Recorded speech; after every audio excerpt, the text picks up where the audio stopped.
Diamond channel, welcome. Right, I want to try something partly for my own experience, just something I want to learn. I thought of, want to try it. Cluster rings. Comparative to other areas of making jewellery, don't have a ton of experience making cluster rings, and they are a difficult thing to do.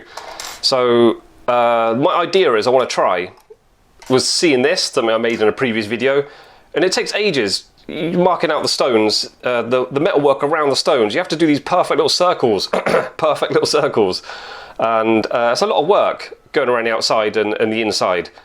If it's a cluster ring, you've got a stone going in the middle, that's all kind of hidden anyway, so I want to try as a way of coming up with a design I haven't tried before, and also it will just save a ton of time and work. It's just having the stones around the outside so tight up against the centre stone, they're basically under the girdle a little bit, and then you won't have to bother scalloping out that inside edge. The claws will still be in there obviously, but you could just leave it flat. It will just save so much time because it will just all be hidden under the centre stone.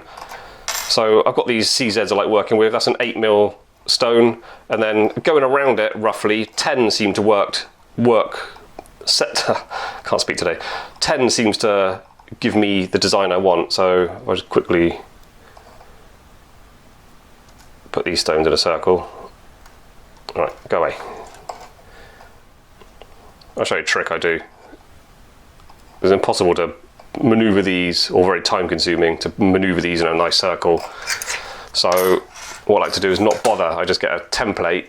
I just find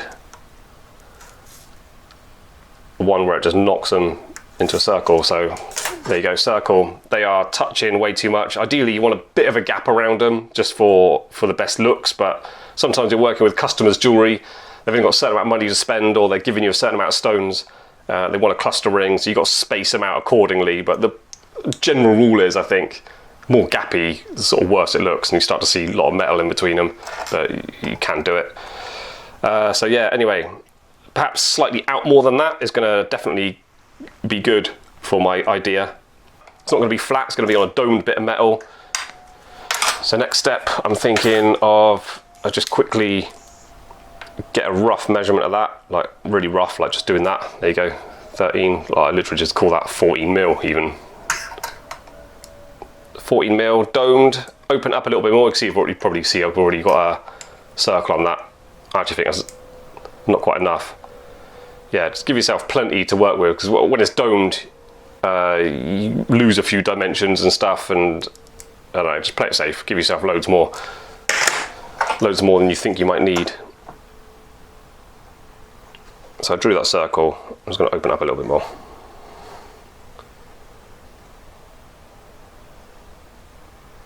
That's what I'm cutting out and working with. So next step is to cut out that disc and then dome it.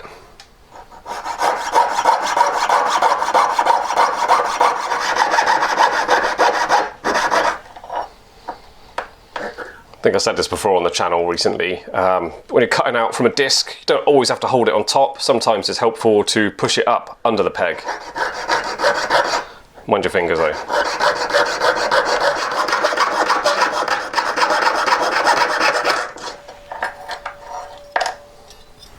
Annealed it, now I'm going to dome it. I've got a little dot in the centre which I use for my dividers. I would put that inside first, so it's like the top of the dome, because it's useful for drawing circles at the next stage. Long hammer.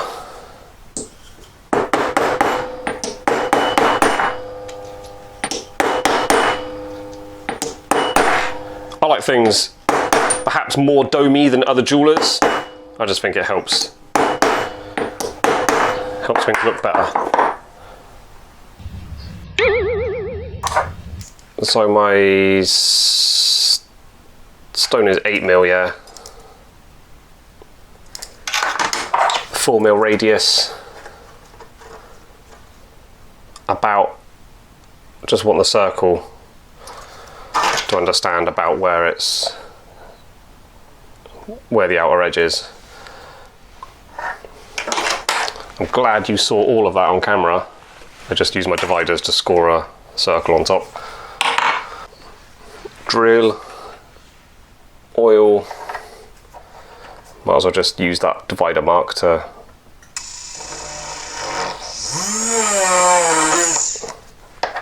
drill into it. If you've got to cut out a big circle, sometimes drill closer to the edge, or 1, 2, just you can sort of cut one to the next and then have a little break and then to the next one, whatever. These little specific little things are just, you figure out yourself how you want to work. And you'll find over the years they change as well. Just little ways you prefer working will change. An example is when I used to size rings, I used to find the solder joint. I used to always cut from the inside. I don't know where that come from, I don't know who told me to do that, but I did it for like literally 5-6 years, and then I just stopped one day and then decided to cut it from the outside, and I felt it was just so much better, so much more secure, could hold on to it tighter, can hook it over the edge of the peg, just much more control than trying to have it on the inside and slipping about and stuff. I don't know why I did it like that for so long. Anyway, I'm cutting this out now. So rough looking hole, putting that stone on, and yeah, it needs to come down a lot more, and then obviously be neat. Just give you a few options for doing this kind of thing. I've got this big ball burr, perhaps a bit unusual to have one that big. This is literally 20 years old and it's really blunt. It does still help me out sometimes, that's why I keep it. Now, that's not going to do nothing. That's not going to dig down. It's not really, it's only going to hit that top edge. It's not really going to do nothing. Another option is, I bought these. This was from a really cheap pack from, was this from my AliExpress video? Like Pound Shop Tools or something.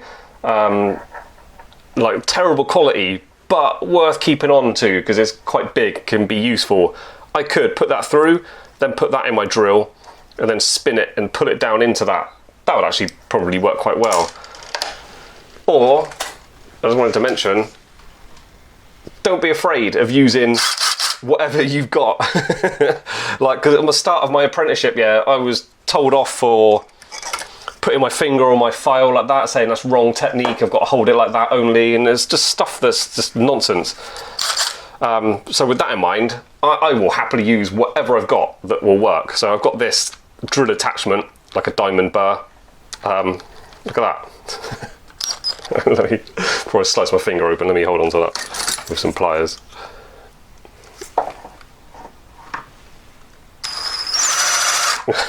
It works brilliant, hang on. Obviously this is a really weighty thing, really high torque motor in here. That can be really helpful.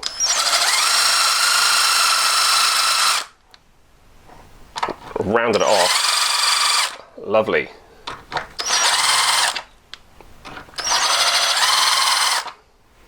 Lovely, just needs to come down a bit more. But yeah, that tool works really well. So there you go, look at that. Really quick and easy using that drill. That's about, I'm leaving it a little, perhaps a little bit higher than I would otherwise, but like I say, this is borderline experimental what I'm trying. I want these tucked right up under, so consider they're going under the girdle, so they're going to be, I need a bit of space there, a little bit of height off the metal. So that's it for this video. Just wanted to talk about the initial stages of working out cluster ring. Like I say, I'm not really experienced in making cluster rings. It's not a job that comes in all the time very often. It's a big expensive job and not everyone's got a ton of like big diamonds and stuff to make cluster rings with. And even if they have, do they even want a cluster ring? They don't seem to come into the shop that often. But yeah, basically work with your stones on the flat surface before, find out exactly what you've got to do, how they got to be laid out, understand the gaps and stuff.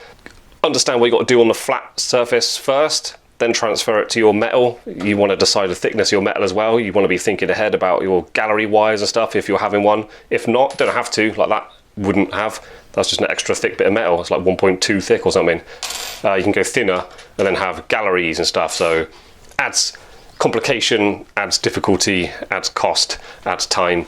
So keep things simple if you want to keep it easy for yourself. Yeah, get it once you've decided all that, then your metal, then dome it, then I would suggest working with your center stone, and then that becomes your guide for getting the outer stones in the correct positions.